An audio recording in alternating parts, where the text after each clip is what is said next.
there are times where I look at my goal, I play out worst case scenario, and I say to myself, that's pretty bad. And I don't know if I would be willing to live with that. But I will literally just say to myself, you just need to close your eyes and go. Mm-hmm. And the reason I have faith and confidence in that mindset of just close your eyes, make it happen. And if it doesn't work, you'll figure it out, is because I've applied that strategy so many times that I know most of the time it always works out. Hello, fabulous person. Beate Chelette here, the Growth Architect. Welcome back to the Business Growth Architect Show, where we bring you cutting-edge business strategies from some of the world's most successful entrepreneurs, business transformation experts, and visionaries who want to help you to scale your impact. Look for one tangible strategy that you can take back and implement right away. And now back to our guest. Welcome back to the Business Growth Architect Show. I am your host, Beate Chelette, and today I'm going to say it out loud. It's going to be pretty badass because I'm going to have two people here, and that is Josh and Krystal Galindo from Going Galindo, and they are going to blow off your hats right off the hair. So, Josh, Krystal, so excited to have you here. Tell us, what do we need to know about you? Wow, that was quite the introduction. I feel really cool. Yes, excellent introduction. Thank you very much. Do you want to go first, sweetie, or do you want me to go? Beate, thank you very much for having me on the show. We hope that we can bring value to your listeners. And I'll tell you a little bit about myself. Yeah. And wherever Krystal wants to jump in, she can, or she could take it on her own. But my name is Josh Galindo. I'll start on a personal level. I'm 37 years old. I live in Las Vegas, Nevada. We have 4 amazing children, Yes. 8, 6, 4, and 2. And 2. We have 2 dogs and 2 bunnies. We run a real estate brokerage called Galindo Group Real Estate. We have, on average, about 55 agents that entrust us by hanging their licenses here. Mm-hmm. We flip between 80 and 120 homes, depending on how aggressive we choose to be in that year. We year. Own about 53 rental properties, and we self-manage those. Mm-hmm. We have a handful of other businesses that are all real estate related. And then we do the podcast to share how we do it and have fun. And there's really no expectations with our podcast or real clear intent. We just like to have conversation. If it benefits the listener, then, great. And that podcast is Going Galindo, Rugrats and Renovations. Yeah. I love that. Krystal, do you want to add anything to that? Because your story is just as good. It's better. I mean, I'm Krystal Galindo. I'm 35.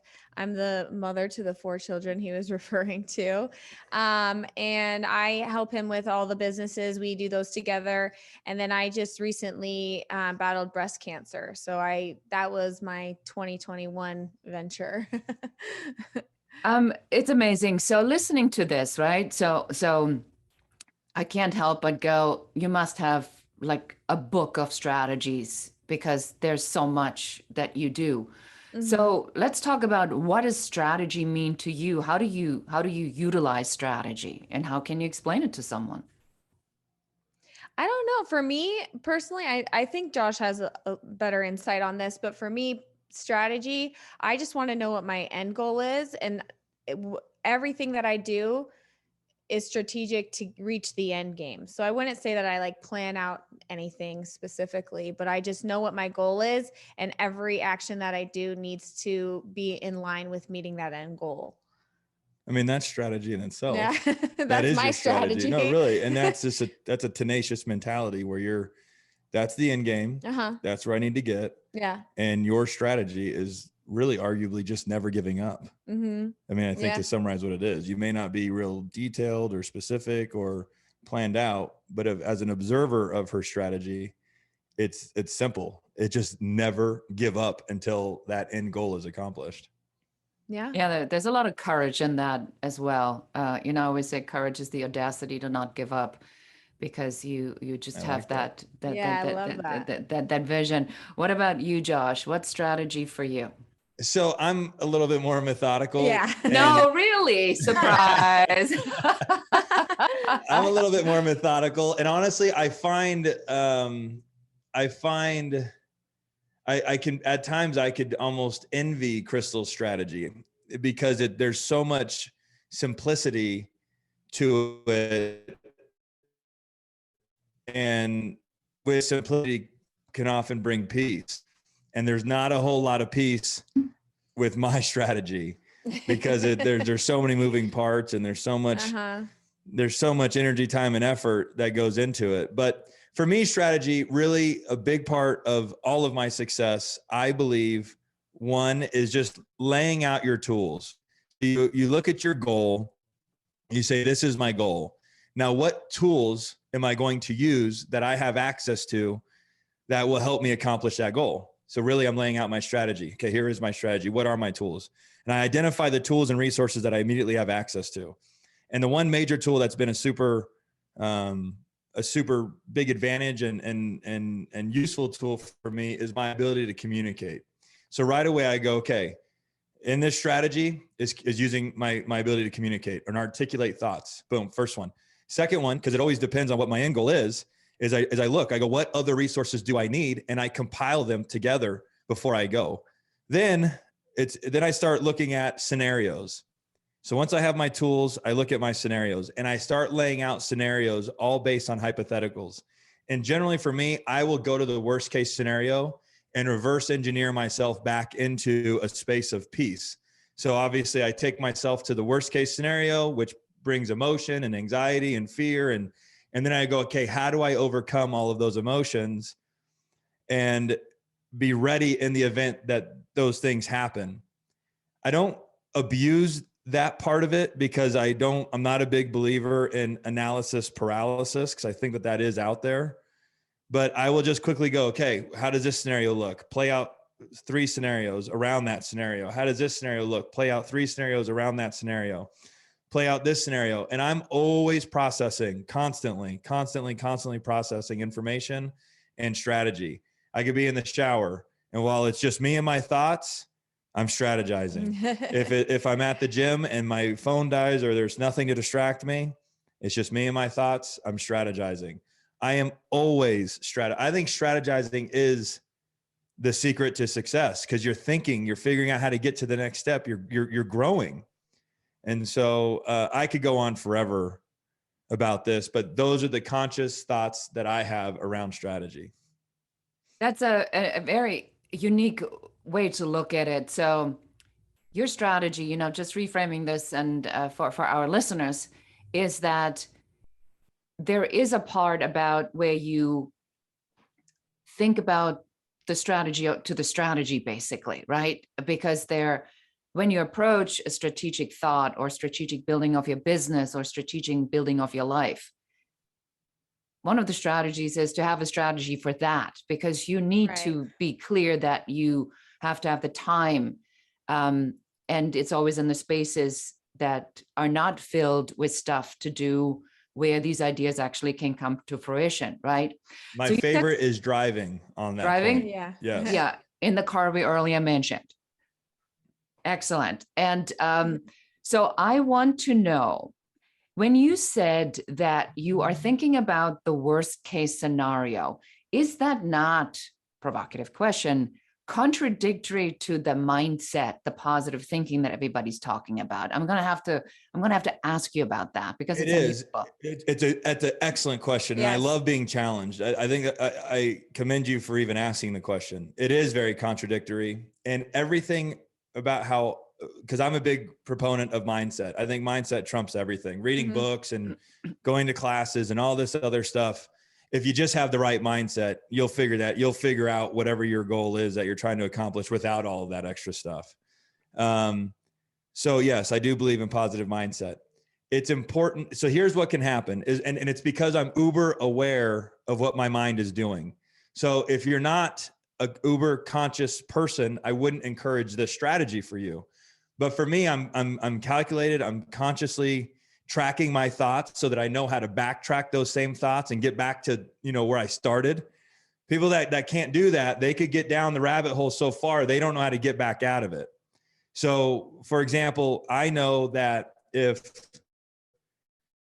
I go to that worst case scenario space and live in that space, I will be experiencing emotions based on my imagination that aren't real.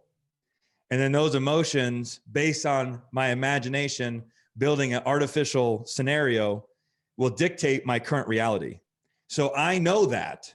So I'm okay to go into the deep end because I know I can swim, and I know how to get back. Go to your worst case scenario and then come back. But with a great question like you just asked, I think it's important to explain how to do that properly. It's almost like telling someone that doesn't know how to swim, yeah, just jump in the deep end. You'll be fine. You might want to have a conversation with them about how to swim, how to get out of the deep end if they do it. Yeah. So for me, I like going there because I enjoy control. I own it. I don't have an issue with it. If it's not serving me well, then I abandon it. But when it serves me well, I'm conscious of it. And what that, by entertaining that worst case scenario, it's making me feel in control. And when I feel in control, I find peace.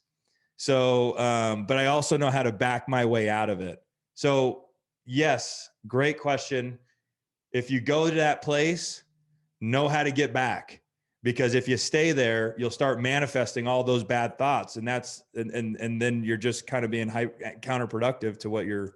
I think you're just preparing yourself for worst case scenario. Yeah. And that's always what I do. So like when the pandemic hit, I drew out my worst case scenario. And I said, can I live with this? And I looked at myself, I said, yes. I go, let's go. If I looked at my worst case scenario and I said, I can't live with this, then I might need to rebuild my strategy. Maybe right. I need to build a strategy or a game plan that I am comfortable living with. So that's one of the reasons I go to that space. Super insightful. I think that that it's important, again, to point out that and the reason I asked this question is I do believe it's important to recognize what's the consequence of this action, right? Yeah. There you go. I think you're articulating it better than me. and I'm the queen of reframing, as my partner always says. He says, gosh, how do you do that? So you just take it and you think it through and say, what is option A? What is option B? Which I think is an important part of strategy. What if it doesn't work? Uh-huh. Because not all strategies work. Some of the strategies I've used are terrible. Like I had this idea to do a coffee table ebook company. Now, have you ever seen somebody go to your coffee table, pick up your iPad and says, can I look at the coffee book table? I mean, just right. Stupid. But I did it anyway. So that was a terrible strategy. So what was the worst case scenario? I spent a lot of time and money and energy and effort to building something that I thought would be the natural thing that nobody else had thought about. And either everybody else was stupid or I was. In this case, I was the one who was stupid. It was a really bad strategy. So I think that part is important to say, well, if the strategy doesn't pan out, what are the actual consequences? Because I think that what I'm hearing is a detachment of the outcome of the strategy at that point, right? You say, I'm going into this, this can go this way or this can go that way, but I'm not attached to it, but I know what I need to look for if it goes south. Is that correct? Yes, beautifully said. Yes. I want to add something because I think what you're saying, I think me piggybacking off what you said official here. And I think it's important to say this to the listener, because a lot of what we're talking about here is analysis. And if we over encourage this, the listener may interpret it as us telling them to overanalyze their goals. And then you could get stuck in the analysis space. Mm-hmm. So I think it's important for me to say this, that what I'm about to say here, there are times where I look at my goal, I play out worst case scenario, and I say to myself, that's pretty bad. And I don't know if I would be willing to live with that. But I will literally just say to myself, you just need to close your eyes and go. Mm-hmm. And the reason I have faith and confidence in that mindset of just close your eyes, make it happen, and if it doesn't work, you'll figure it out, is because I've applied that strategy so many times that I know most of the time it always works out. So there are many times where, because it's very easy to build a strategy and have an outcome that's not favorable, and then you Right. just shut the book and go, it didn't work. But I would challenge you very briefly, that I would assume you learned so much from your ebook adventure or experiment or idea. Even though it didn't work, if you really Right. look back, there was tremendous growth that has probably served you so well today. So I know that even if I fail, the value of the failure will outweigh the financial time, energy, and effort loss combined, because that lesson will serve me for the next 40 years The and all of experience you my, gain. yeah. I mean, so, and then when you believe in that, you can play out your worst case scenario. If it doesn't work, you can close your eyes and jump in and go, I've figured it out before, I'm going to figure it out again. And if it doesn't work, at least I'm taking a very valuable token away. Yeah, you're not walking away with a loss. You're not walking away empty-handed. Yeah. Yeah, no, I mean, to that point, yes, the lesson was, it is the same amount of effort to launch a 99-cent or $1.99 product than it is to launch a $10,000 product. Now, between the two of them, where do you think my effort is best spent? Sure. Yeah. Sure. Yeah. And so, and with ebooks, you would have to, pump them out and just launch and launch and launch and launch and launch and launch. And I found it exhausting. So yes, to your point, there was a great gift in that, which is, do not sell cheap products. If you have to sell something at a high ticket value. It's the same amount of effort. Right. Why Yeah. wouldn't you? And I'm sure that's exactly what you figured out with your real estate. So now let's dive into what's your favorite strategy that you are going to share with our audience. I'd love to hear, what is your favorite strategy, honey? My favorite strategy? I don't know. Honestly, I don't know, because I don't feel like I plan anything out like you do. Krystal's Like my strategy is like, the most strategy that I have is like keeping us social. As far as business, like I don't plan it out. I don't strategize. I just know what I need to get this done. So I have to do this, and this to get it done. I don't know if I necessarily have a good strategy. I think you have a great strategy. Okay. I was just going to say that it sounded like a strategy to me. Yeah. Exactly. If she just would stop ending it with, I don't have a good strategy, she could stop right there. And that's her strategy. My strategy is, if I want to balance the property by the end of the week, every single day, everything I do is, okay, I have to do this, but is this going to get me to balancing the property by the Friday? No, then I'm not going to do that, because I need to do these other items in order to get that done by my timeline. I think that's it. I've watched you do that. Yeah. Yeah. So what would I say one of my favorite strategies is? The strategy that has always allowed me to accomplish every type of goal that I set has been visual representations of the goal that I have. Mm-hmm. So I just have such a visual mind and memory that when I want something and I want to accomplish something, if I can't find a visual reference to that thought and easily accessible, like in a magazine or something like that, I'll literally Google the term. I'll type into Google my thoughts, go to images, and scroll until I find an image that's my thought, and print that image. And I will plaster that image all around my life to constantly remind my conscious and subconscious mind that that's what I'm aiming for. And I think what Krystal's strategy is, I want to elaborate on it, because I would argue that it's very similar to my strategy. Every thought of every day and every action of every day is scrubbed with, does this align with my goals? Does this align with my goals? Is this going to propel me closer to my goal, or is it going to put me further from my goal?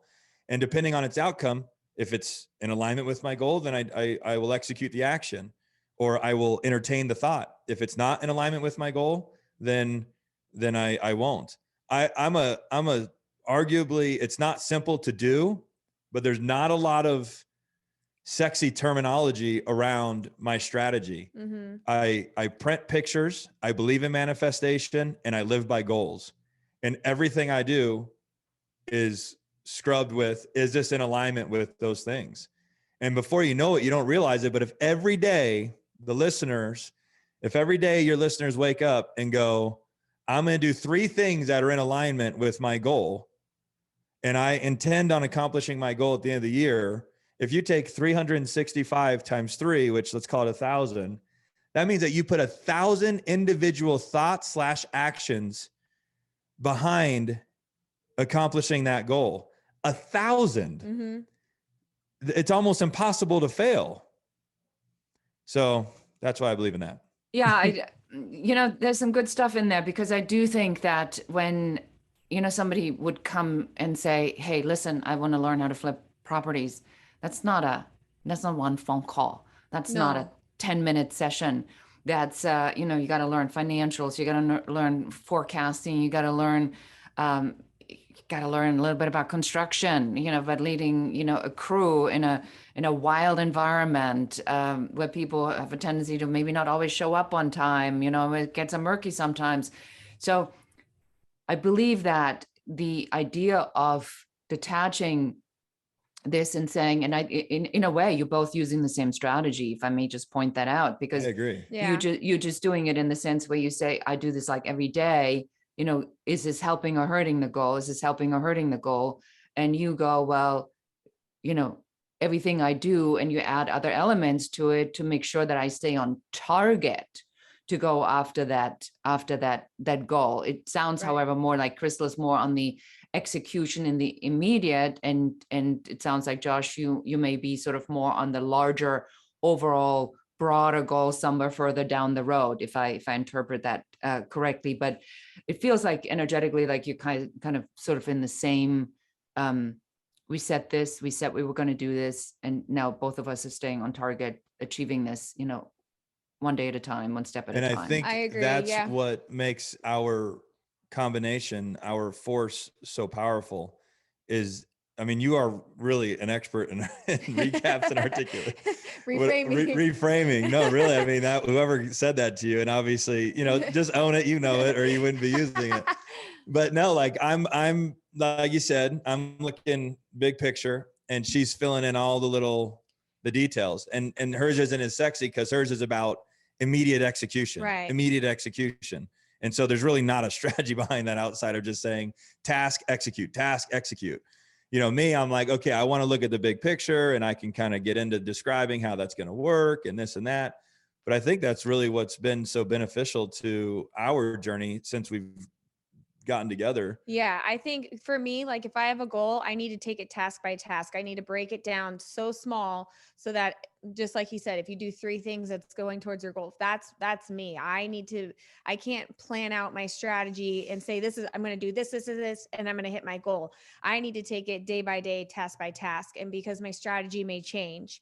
And I also think, like, if I was to plan it out like task by task and have my whole list, I wouldn't want to veer from that. And I don't like being restricted to doing these 10 things in order to do it. I want to be able to pivot and change if something else pops up, I guess, if that makes sense. So the only way that I can really relate to this and try to translate and explain how I do it is, for example, when I was diagnosed with breast cancer, I knew that every decision I made needs to be in line with me beating breast cancer. And I didn't want to go to the place of, of course you do at first, of what if I don't, what's going to happen? What are my kids going to do?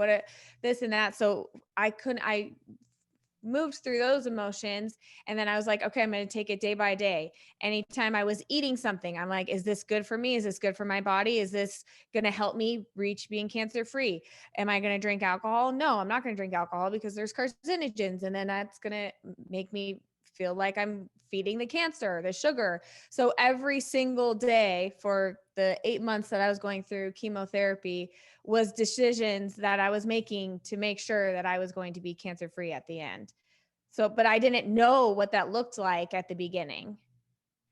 And that brings me right to the next question. So what is it about? Impact, empowerment, money, lifestyle. What's it about for you guys? What is my intention of the journey that I'm on? Is that what you're asking? Yeah, you know, Like, I what's my think, end game? What's my goal? yeah, I think that it's more like what motivates you a kind of question, because I think sometimes, and I ask this question because I know a lot of people that are not deep into mindset have this middle class thinking idea of wealthy, rich people are X, right? They're, you know, they did something where they took something away from someone else, you know, like all the BS that we often Yeah. hear.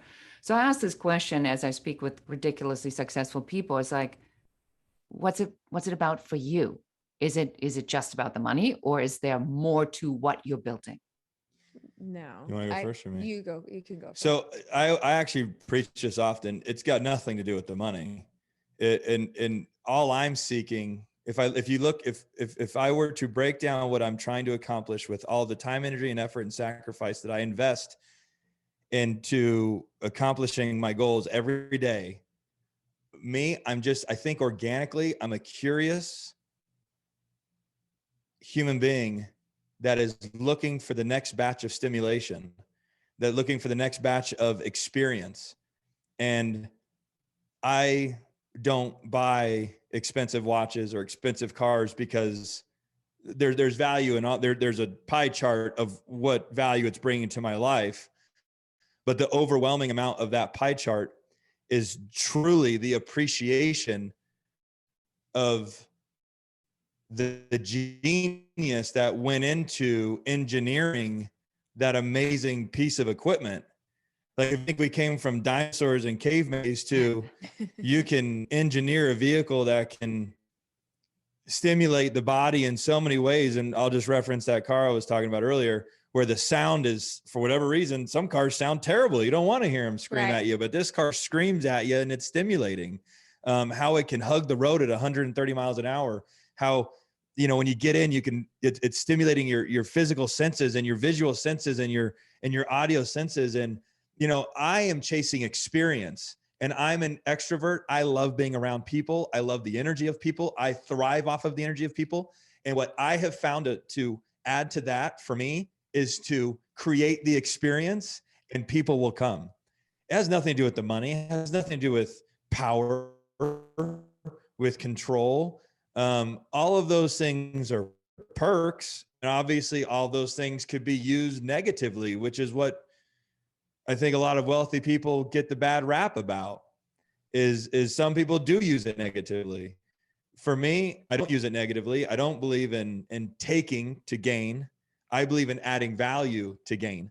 And I think I can build a very successful portfolio by adding value, which is why we're sitting here. Mm-hmm. There's no money and there's no substantial money in what we're doing here. I'm adding value. And if the universe wants to bless me with money, great. And what will I do with that money? I will generate experiences that will attract human beings to me, which will add fulfillment and will bring value to my family, will bring experiences to my children. And hopefully when I die, people will look back and go, that guy touched me. And I hope I have 25 people, whether at my bedside or thinking of me as I go, saying, if it wasn't for Josh Galindo, I wouldn't be where I'm at. I love that. Beautiful. Krystal, what are you going to add to that? I would say that's impact, right? Yeah. I think that's impact. I think for me, like, I love throwing parties. I love bringing people into our business that I care about and watching them flourish. I like creating the experiences at our house where we just get our friends together all the time. And like with my most recent, journey with breast cancer, there's a lot of people that I'm writing and texting and checking on and making sure that they know that someone cares. And I think impact that's what matters for me. Money makes it easier, but well, that's the thing is what is something that I think is to counter that terrible stigma out there about money being bad. Money is not bad. Money is very good. And money is access, and it's resources, and it's abundance, and it's memories, and it's experiences. And it's the person that's behind the money that can tarnish, tarnish that experience of money. I mentioned with Krystal, not to discount any part of her journey because it was brutal for me. And I can't even imagine how brutal and difficult it was for her. But if I had to choose how to battle breast cancer, I would choose to battle breast cancer with money. it made the experience more hopeful, not luxurious by any stretch. Hopeful Choices. is the It appropriate gives you word. choice. It gives you many more choices. I think that's what I'm hearing, because that's what money's about. Options. We had, there you beautiful. go. So I mean, and if money were rocks, I'd want rocks. And I thank you for that, for talking about this so openly, because I do believe that the wealth mindset isn't necessarily a money mindset. Money mindset is part of a wealth mindset. And if we want to share this information, it's like wealth is, and I'm sure, Krystal, specifically for you, on your wealth list, health is now at the top spot. Yeah, it is. And kind of like, how can it not be? All right. As shocking as it is, we are at the end of our segment. Clearly, I could talk to you forever. So tell us, how can we find out about you? I know you have a podcast, so tell us about the podcast one more time. Websites, freebies, engagement pieces. Bring it on. There's many ways to get a hold of us. So I would say first, Instagram. Our handle is Going Galindo Podcast. There's also Josh. What is yours? Josh Galindo? Just do Galindo Group RE. Okay. Galindo Group RE. That's GALINDO GROUP RE. And then Going Galindo Podcast. And then we're on TikTok. And then if you are interested in, if any of the listeners know somebody that is going through cancer, or that is battling cancer, or wants to understand a little bit about cancer, which unfortunately it's more common. I don't want to say there you go. I didn't want to say everywhere. It's just too extreme. Krystal's TikTok has a lot of informative humor around it, education around it. And that's Krystal M. Galindo. Yeah. On TikTok. That's KRYSTAL. M. Galindo. We're all over. You could type in Josh Galindo Las Vegas. You could type in Krystal Galindo Las Vegas. Just the last name is GALINDO, and you'll find us. So we'd love to help connect, do more podcasts with people, educate and entertain. Yeah. So. Right. And on the entertain, the next time I'm in Las Vegas, I'll look you up. Yes. All right. So thanks, guys. It's been absolutely awesome. I appreciate you coming on the show. You've been absolutely wonderful guests. Thank you for being here. Thank you for having us. Thank you. And this is it for us for today. Thank you so much for listening and watching the Business Growth Architect Show. This is your host, Beate Chelette, and goodbye. And that's it for us today. Thank you for listening and watching the Business Growth Architect Show. I enjoyed having you here. And for accountability, just take one of the strategies that you have heard, one thing that you can implement in your business immediately.